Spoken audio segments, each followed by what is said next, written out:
Olá pessoal, eu sou o Gesley Alves, sacerdote de Umbanda aqui no Espírito Santo e vamos para mais um React. Separei aqui alguns vídeos, então vou fazer diversos Reacts e desde já eu já peço que você deixe o seu like, se inscreva no canal para nos ajudar e compartilhe com seus amigos que também são da Macumba. Vamos lá, é um React, outro React do Daniel Contígio. Gosto bastante do canal dele, é um canal de ciência. Então, ele traz pessoas para as lives dele, são pessoas que são ex alguma coisa. Ex-pastores, ex-médium, então eles vão relatando ali. E ele, como um neurocientista, ele vai indo identificando os relatos, de acordo com o olhar científico. Vamos react. Atenderem, eles vão lá para se concentrar.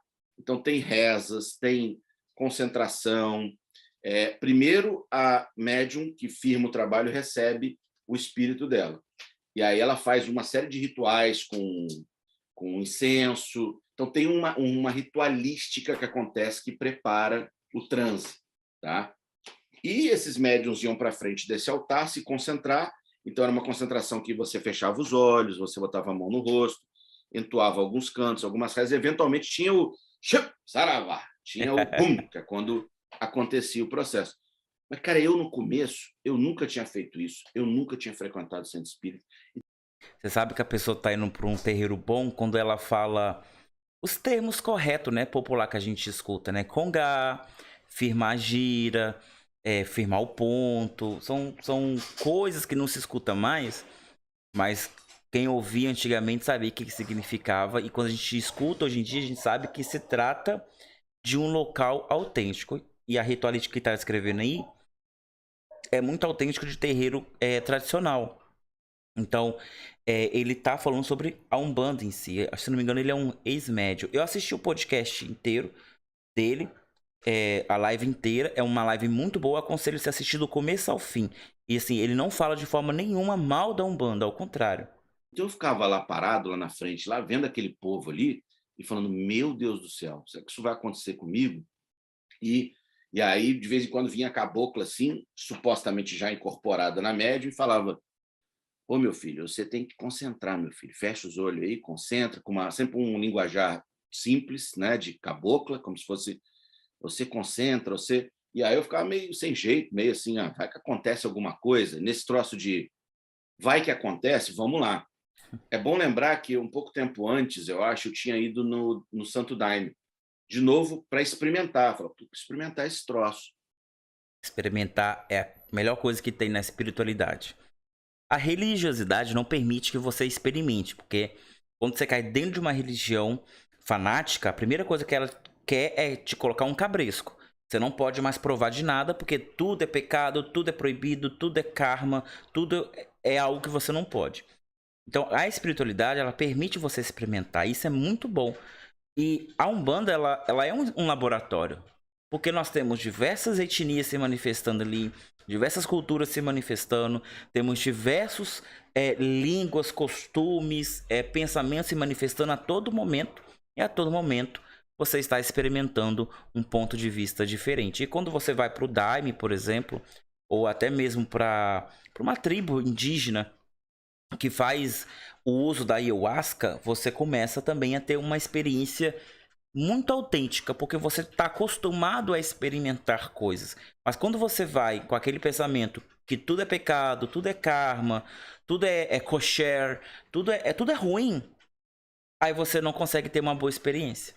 Porque a espiritualidade ela é muito mais saudável do que a religiosidade. Cético.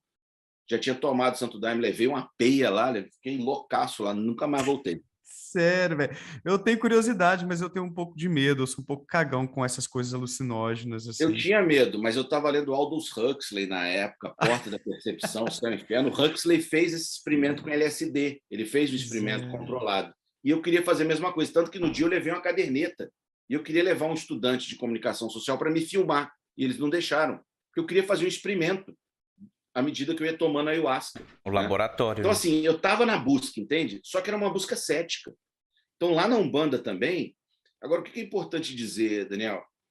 Eu estava num período de alto estresse da minha vida, minha filha estava recém-nascida, ela não dormia, a Clara sempre foi uma criança fantástica, mas bebê, a única coisa que dava trabalho é que ela não dormia.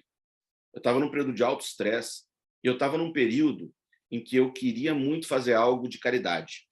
Eu queria muito fazer algum trabalho de caridade, assim. A caridade, além de um dom divino, ela é um sintoma, sabiam? É um sintoma de necessidade de se conectar novamente ao espiritual. Igual ele, provavelmente é um ateu, um agnóstico, um cientista que está experimentando essas religiões conforme as suas próprias teorias, né? E tudo aquilo que ele estuda. Acabou de citar aí um grande autor sobre isso.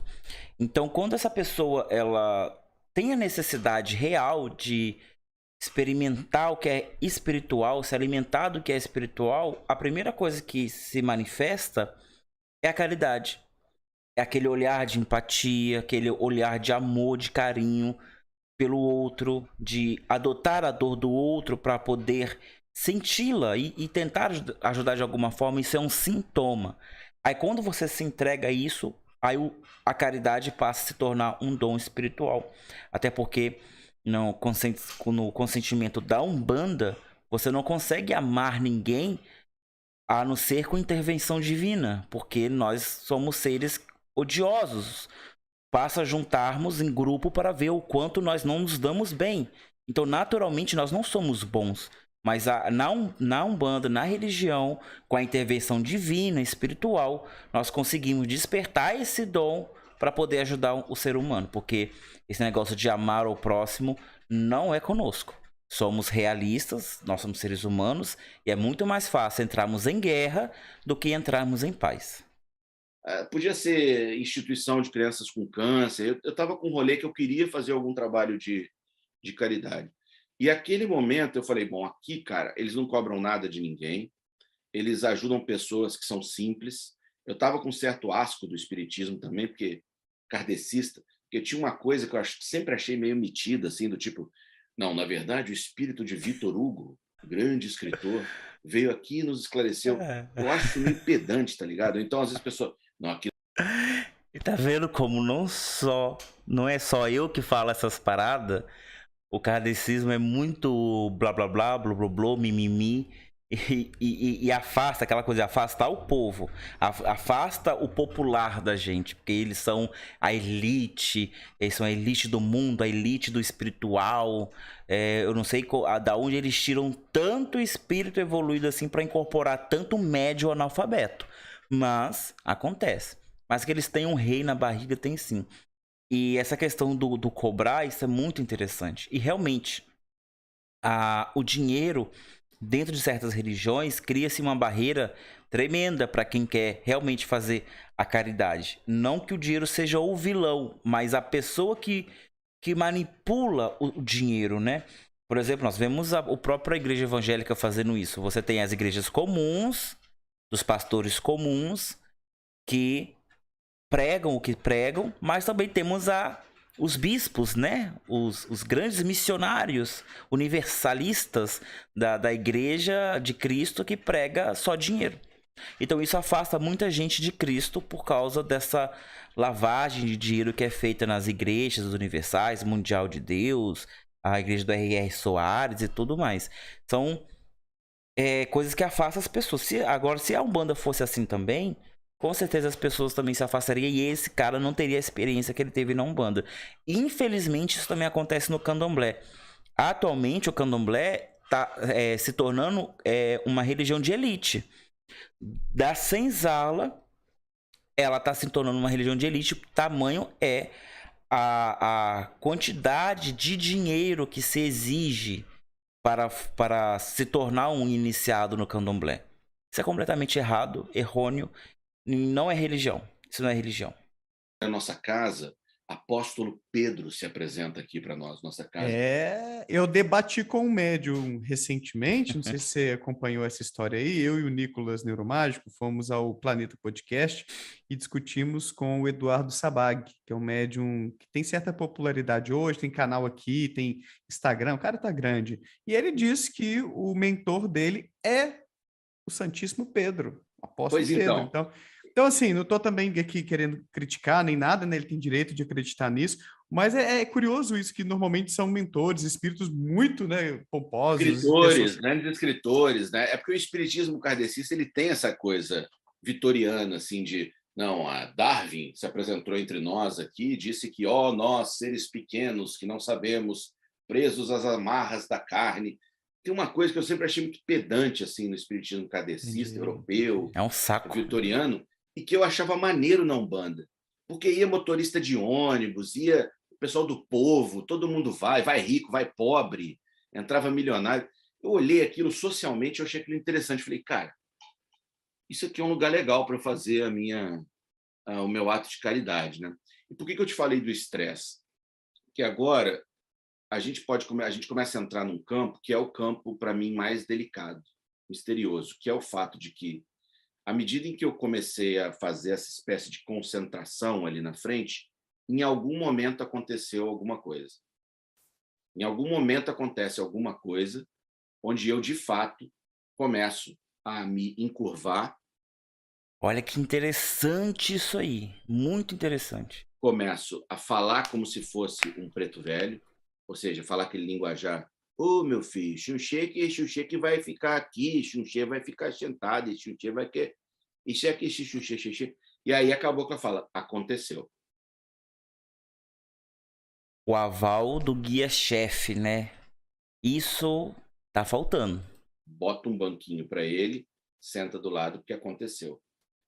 Esse aconteceu é o fenômeno interessante, é o curioso. E é aquele ao qual nós podemos brincar ao redor do que acontece ali com esse rapaz de 30 anos, que é extremamente cético, e isso acontece. Nesse momento, Daniel, eu vejo que é onde as paixões explodem, que é onde alguém vai chegar e vai falar, sim, o que aconteceu foi que o espírito, o preto velho, realmente encontrou um canal suscetível para se manifestar. Do outro polo, vai ter a pessoa que vai falar, bom, nós sabemos que existem estados dissociativos não patológicos provocados por fenômenos de transe, hipnose coletiva, e isso aconteceu. Eu te digo que eu não sei aonde está a verdade. Ele apresentou dois pontos de vista. Um cara cético, um cientista.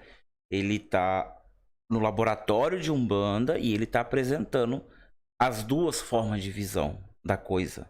A visão popular e a visão ali teórica de como funciona na nossa psique. E olha o relato dele.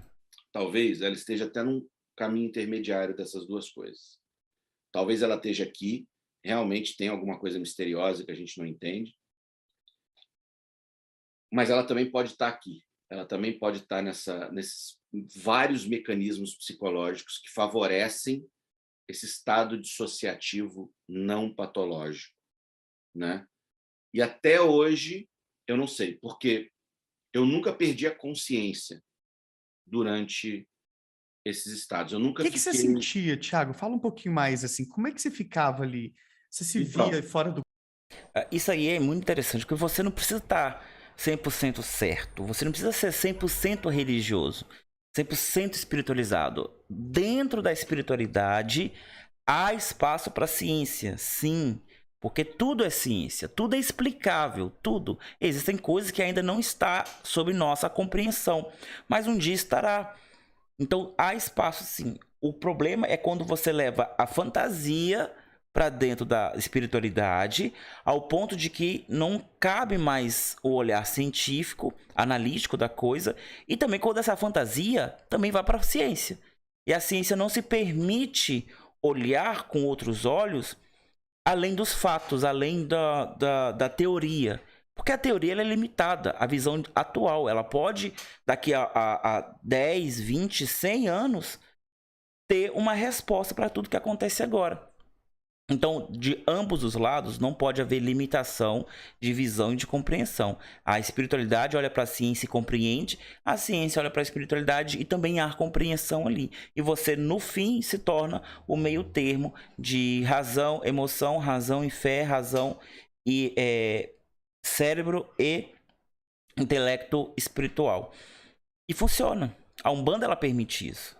o corpo não se via, Não. uma influência externa, uma voz, Não. cheiro. Não. Olha, é muito difícil de descrever, tá? Mas é assim, ó. É muito difícil de descrever, mas é como se fosse... é como se aos poucos eu entrasse de fato num estado um pouco de sonambulismo, um pouco onírico, talvez um estado de profundo relaxamento, talvez um tanto quanto estados hipnóticos, favorecidos pelo canto, pelos cheiros. Tá? Mas, de novo, a pergunta é... Olha como é importante a ritualística, cânticos, cheiro defumador, da alfazema, dos perfumes, das folhas. Tudo isso vai levando, conduzindo você ao transe, à incorporação.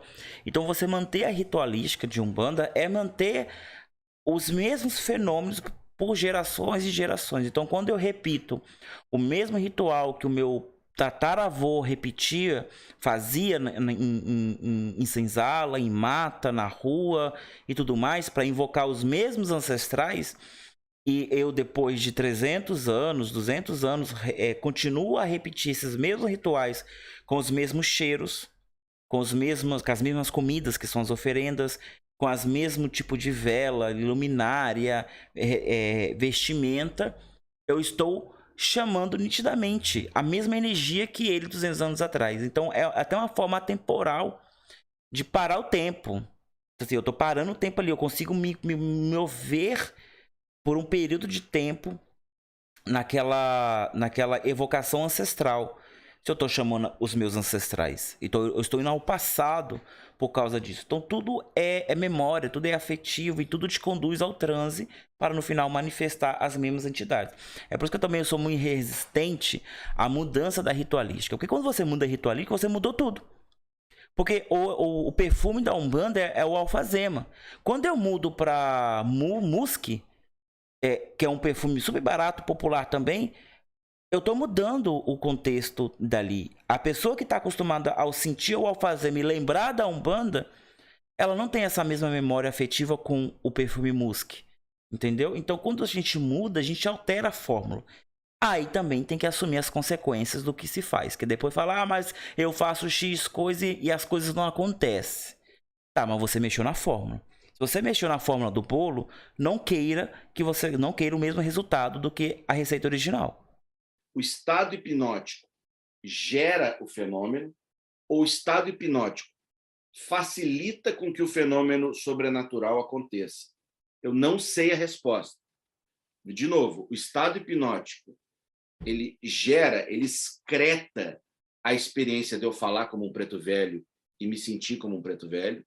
É uma excreção desses vários mecanismos fisiológicos e psicológicos, ou ele é uma facilitação para que uma experiência de fato sobrenatural aconteça. Para eu defender essa hipótese da sobrenaturalidade, eu estou meio fodido, assim, em termos de ciência, eu estou ferrado. Para eu defender, eu vou ter que postular dualismo de propriedade, eu vou ter que postular um monte de coisa que é complicado.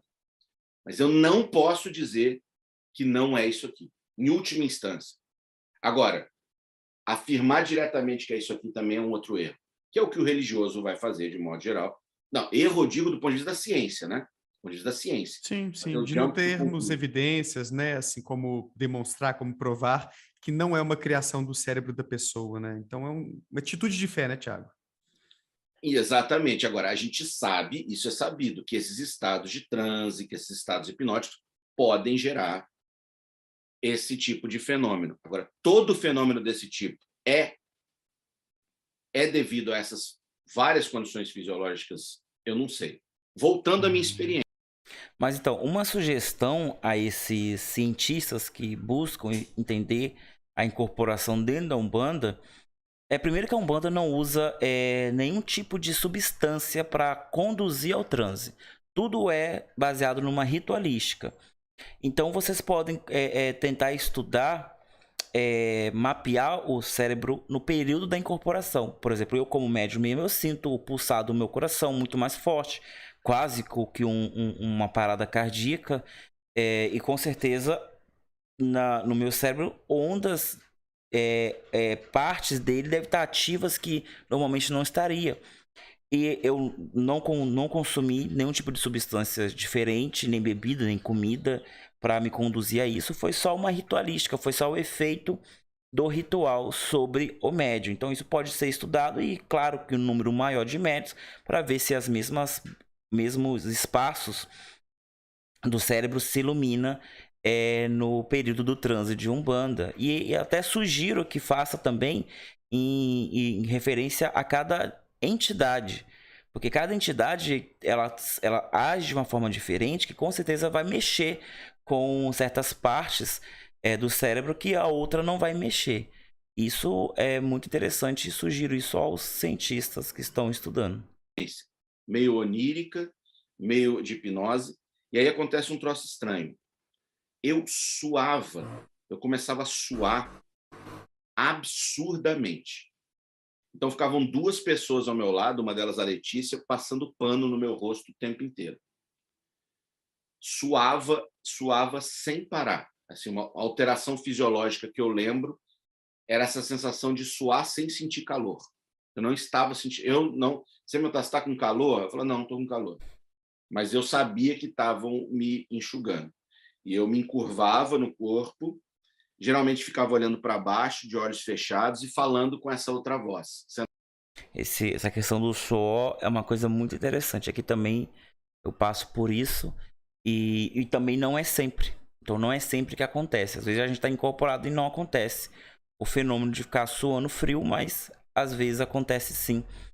E é algo que dá para analisar também cientificamente sobre isso. É um fenômeno que está acontecendo no corpo, né? E às vezes aqui tá frio, na beira da praia, ventando, você tá suando, parece que está batendo uma laje. Mas na verdade já tá incorporado. Sentado num lugar. E eu não olhava nos olhos das pessoas, eu estava com a cabeça para baixo, né? E em algum lugar eu tinha consciência de que eu estava lá, Tiago, e de que aquilo era estranho. Aquilo que estava acontecendo era estranho, a palavra que eu poderia dizer era estranho. Então, sempre eu estive presente nesse lugar, não posso dizer sempre, quase sempre eu estive nesse lugar de que isso é estranho, porque depois de um tempo eu ficava, às vezes, Daniel, 3 horas nesse estado, 3 horas seguidas. Então, depois de 1 hora, 1h30, você já estava dentro do personagem, né? Certo. Mas em nenhum momento eu apagava. Assim, você usou essa palavra personagem, então eu vou até fazer um comentário que tinha passado na minha cabeça agora há pouco, que eu fui a uma peça de teatro recentemente, e depois eu até saí para beber umas com os atores. E aí a gente conversou um pouco sobre teatro, como é que é a experiência deles, e eles me relataram que alguns atores podem ter essa experiência, às vezes, de fusão com o personagem. Inclusive, pode ser até uma coisa meio patológica, até perigosa em alguns casos. Mencionaram 1 ou 2 casos assim e tudo. Então, eu fiquei pensando, Thiago, porque eu já ouvi também de outras pessoas com quem eu conversei sobre mediunidade aqui no canal, que são ex-médiuns, como a gente fala, que eles receberam muitas instruções e tiveram todo um modelo de como é estar em transe. Então, eu queria saber isso de você. Não tem a possibilidade, na sua visão, de você ter aprendido como é estar incorporado por Preto Velho, ter visto, recebido alguma instrução, e isso, sabe, te induzido a mudar a voz daquele jeito, a ficar mais com a coluna assim, incorporou o personagem nesse sentido, sabe? Igual a galera das igrejas pentecostais, sabem como é alguém endemoniado e vão ficar daquele jeito e falar que vai tirar as coisas, né? Nossa, eu quero cerveja. Para de falar comigo. Não, isso está até na mídia, isso, sim, né? Exorcista. Sim. Não, total a possibilidade. Os religiosos ficam ofendidos às vezes. A Letícia fica bravíssima comigo. Não tem que ficar ofendido, porque é a realidade. Mas às vezes falta instrução. E teve um detalhe que eu deixei passar, que ele repete, é a 3ª vez que ele fala sobre eu estava consciente. É isso aí. A incorporação de Umbanda, ela é consciente. Nós não estimulamos a incorporação inconsciente. Quem fica batendo no peito, falando, eu sou inconsciente, sei lá o que, é um grande mentiroso. Existem um pico de inconsciência em momentos chaves no ritual, mas é só aquele momento e pronto, acabou. O resto é consciente, porque a incorporação é um ato na Umbanda de parceria. Quando você está incorporado, você está em parceria com seu guia espiritual e a sua função é aprender com ele também. Então, como ele vai te ensinar se ele tampa os seus olhos, tampa os seus ouvidos? Você nada vai aprender, vai ser um médium medíocre para sempre. Então não existe isso. Uma das primeiras leis de Pemba, de Umbanda, é aprender com quem sabe mais, ensinar com quem sabe menos.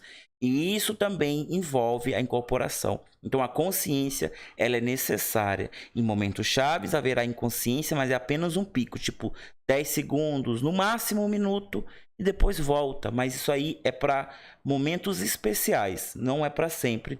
Não é todo o fenômeno, até porque ninguém fica 3 horas inconsciente. Vai mentir pro Satanás, não fica. Quem fala isso é o mentiroso. Você pode desacreditar de tudo que a pessoa fala, porque ela está vivendo uma fantasia. Não existe isso. De 1 milhão de médios, um vai apresentar inconsciência 100%. E você pode saber que ele não vai ser um médio comum. Ele não vai ser esse médio que incorpora por qualquer coisa na Umbanda, ele vai apresentar um nível de incorporação diferente e ele vai ter um outro destino. Ele não foi selecionado para ter um super dom espiritual à toa, só para ser mais um incorporando o preto velho. Então, não pense que você é o único biscoito do pacote, não. Para com isso, que só atrapalha. Porque a pessoa nova que chega na Umbanda, ela vai perder a confiança no fenômeno que está acontecendo com ela, porque as pessoas insistem em mentir que estão conscientes. Não estão. E estar consciente não é ruim. É bom, não tira credibilidade. Se você quer credibilidade numa incorporação baseada na inconsciência, então você não está buscando credibilidade. Você está buscando fantasia e mentira, tá? Porque a consciência não tem nada a ver com a credibilidade da incorporação.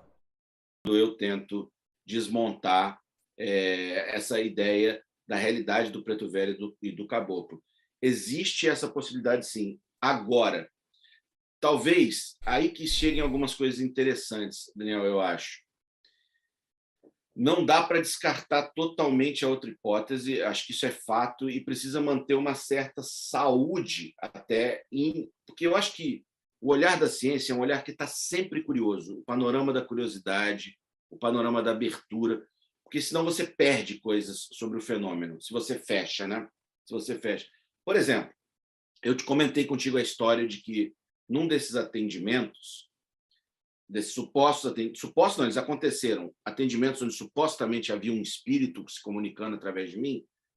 Eu me lembro da experiência curiosíssima, eu te contei isso, de eu falar assim com quem estava cambonando. Eu preciso de levante. E eu mesmo, a hora que eu falei isso, é como se eu falasse uma palavra que eu não sei o que é. Eu preciso de levante. E aí eu comigo mesmo falasse, que merda é essa? E, de repente, alguém me chega com uma folha. Né? E eu chegar em casa depois que acabou tudo e eu ficar assim, caraca, mano, que loucura. Porque eu terminava, às vezes, o trabalho e eu ficava assim, caraca, como é que eu sabia que aquele troço chamava levante? E aí eu ficava bolando na minha cabeça assim, eu ouvi falar o nome dessa flor em algum Globo Rural que eu assisti, alguém em algum lugar, eu estava andando no supermercado, falou o nome dessa planta, mas eu não me recordava. Eu falei, levante, mano. Levante, para mim, é como se fosse uma rebelião, né? Vamos fazer um levante. Eu nunca tinha ideia que aquilo podia ser. E aí eu lembro que eu ficava curioso com isso. Eu falava, será que é o preto velho que sabia? Será que eu ouvi alguém falando essa palavra levante ali no trabalho? Sempre tentando desmontar a minha própria experiência. Por isso que eu fui um tipo de médium muito esquisito. Era um médium que estava o tempo inteiro tendo aqueles fenômenos que podem ser só psicológicos, sociais, podem. E estava assim, mano, como é que isso acontece? E esse caso do levante, ele é curioso, porque estava indo um menino lá que estava com um olho desse tamanho, enorme, tinha uma infecção, tinha feito um monte de antibiótico. E esse menino foi umas 4 ou 5 vezes, e ele não melhorava, a mãe estava desesperada, por isso estava levando lá. E com esse negócio do levante, fazia uma espécie de unguento que botava no olho do menino por cima, assim, e o olho do menino melhorou. Religiosos e espiritualistas vão falar, Melhorou por causa do poder do espírito do preto velho. Cientistas vão dizer, bom, melhorou por regressão à média, melhorou porque ia melhorar de qualquer jeito, melhorou por um efeito inesperado de algum, ou efeito tardio de algum antibiótico. Acho que a questão está nessa polarização. Eu não sei o que foi que fez melhorar. Ou eu tendo a ficar com a hipótese de efeitos fisiológicos desconhecidos. A minha tendência é essa, né? Mas eu preciso manter um olhar curioso em relação à possibilidade de algo desconhecido daqui estar acontecendo. Mas tá vendo como é importante a questão do estudo? E eu não abro mão de ensinar justamente por causa disso. Por exemplo, a manifestação do espírito que cura, ele não cura através da energia. Ele cura através dos saberes dele. O caboclo preto velho são mestres em ervas, raízes. São herveiros, né, naturais, conhecem. Então, por exemplo, nesse exemplo aí, não é que o preto velho impôs o seu poder sobre ele para curar. Não, ele passou a erva. Olha, isso aí se cura com isso. E a indústria farmacêutica sabe disso, né? À toa que eles usam até hoje plantas para fazer os seus remédios, porque sabe que ali tem o remédio certo. E lembrando que a Umbanda, assim como também a Quimbanda, surgem a partir da cura. Na procura da cura através da soma das ervas, dos vegetais, das raízes, com o espiritual ou com as divindades. Mas de certo que tem que haver a questão química ali das plantas. Senão não é uma imposição de energia. Não é um passe, não é um reiki que está sendo aplicado ali. É uma sabedoria ancestral de como utilizar as ervas. Mas é claro, Daniel, respondendo a sua pergunta, é óbvio que é possível que seja apenas uma espécie de dança de São Vito, que é aquele fenômeno coletivo de transe coletivo, né? Ele pode ser não patológico, ele pode ter aspectos saudáveis de grupo, de comunidade, aspectos saudáveis até de cura, apesar de que a gente sabe que existem problemas também. Ou seja, alguém pode deixar de fazer um tratamento que era o tratamento estabelecido para abandona por conta desse tipo de coisa. É isso aí, a gente não incentiva, não. E existe até falas, né? Os pretos velhos, os caboclos falam, quando eles não conseguem resolver sozinhos, eles falam, olha, procura os homens de cartola, porque antigamente os médicos usavam cartola. Ó, procura os homens de preto, porque os médicos antigamente usavam, né, uma roupa preta. Olha, procura os homens de branco, que atualmente os médicos usam branco. Então é uma forma deles falar, você tem que procurar um médico, um especialista. E tendo uma combona do lado, ela vai interpretar isso e vai passar para a pessoa. Olha, não deixa de tomar o remédio que o preto velho está te passando, mas também não deixa de ir ao médico. É uma ordem do próprio preto velho. Então é isso, foi essa perturbação que sempre ficou comigo, assim. Qualquer coisa que seja diferente a isso, somente no ato de cura, você pode desconfiar. Assim, eu gosto desse olhar cético e não fantasioso para as religiões, principalmente religiões de matriz africana, onde o elemento místico é muito presente. Quando você entra para um terreiro de Umbanda ou para um terreiro de Candomblé, você sente uma atmosfera muito mística, muito fantasiosa o tempo todo. Se você se permitir, você vai pro mundo de Alice e você não consegue retornar facilmente. Então tem que tomar muito cuidado. Então eu gosto um pouco desse olhar cético sobre os fatos. Contudo, devemos estudar os dois lados. Eu posso estudar Freud para tentar entender tudo que acontece ali, mas eu também tenho que estudar o preto velho. Eu também tenho que estudar aquela mãe de santo, aquele pai de santo, aquele benzedeiro, aquela benzedeira, que nunca ouviram falar de Freud, mas tem muitos resultados de cura também. Então tem que olhar para os dois lados. Por isso nós não devemos aceitar qualquer terreiro, qualquer manifestação. Temos que ser críticos, sim. Contudo, se você percebe que ali existe uma manifestação real, você já tem fatos ali que comprovam que aquilo está acontecendo de verdade, abaixa a guarda. Abaixa a guarda, porque senão você passa a atrapalhar em vez de colaborar. E quando nós estamos falando de pessoas necessitadas que vão em procura de cura num terreiro de Umbanda, estamos falando de necessidade. E tenha certeza, isso só existe porque o Estado ele está negando a essas pessoas isso que é ter acesso à saúde. Ou você acha que no passado os pretos velhos, os Exus, as pombogiras, os guias de Umbanda em geral era chamado de médico dos pobres porque eles eram muito mais eficientes do que um médico? Não, é porque não havia médicos. Simplesmente isso, não havia. Nem a possibilidade de você ir para outra cidade ter, porque também não tinha. Só capitais tinham e era caro. Então, assim, não podemos tirar o crédito dessas entidades de conhecerem as ervas, as raízes, as sementes, os chás, os unguento, para poder tratar um ferimento, tratar uma doença. É um mérito deles. Então, quando eles vêm e traz esses relatos de cura, esses remédios, nós respeitamos. Respeitamos porque era a forma que era no passado administrado. Hoje eu tenho acesso ao médico. Mas eu posso somar agora as duas coisas. Por que não o chá que o preto velho, o caboclo passou, mais o tratamento que o médico está passando? Eu vou ter 2 vezes chances de me tratar. E pouco importa quem foi que tratou, quem foi que de fato resolveu. O povo quer saber é do resultado. Não é da forma que chegou ali. Porque as moléculas do levante ativaram o remédio que estava nas placas de gordura da pessoa que passou a emagrecer e soltou a química no seu organismo e causou a cura. Ele não quer saber disso, ele quer saber da cura. Então não importa se fez do preto velho ou do médico, o importante é que ele se cura. A Umbanda ela é uma religião muito pé no chão. Ela quer o resultado, ela quer que a sua vida seja transformada, independente se é com médico ou com preto velho. Eu acho que essa soberba nós não temos. Nós não somos como kardecistas que vão pegar para si todo o crédito porque eles recebem o mais alto nível de espiritualidade possível. Não, nós estamos aqui com os nossos ancestrais escravizados, beatos, e tá tudo bem, estamos felizes por isso e tá ótimo. Tá ótimo. Bom, pessoal, o relato de hoje foi esse. Vai lá, siga lá o canal do... Qual é o nome dele mesmo? Do Daniel Contígio. É muito bom. Tem muitos relatos interessantes. E se inscreva também aqui nesse canal se você está vindo de fora. Deixa seu like e compartilha com seus amigos para o canal crescer e eu ter ânimo de trazer cada vez mais vídeos para vocês. Bom, até mais. Tchau, tchau.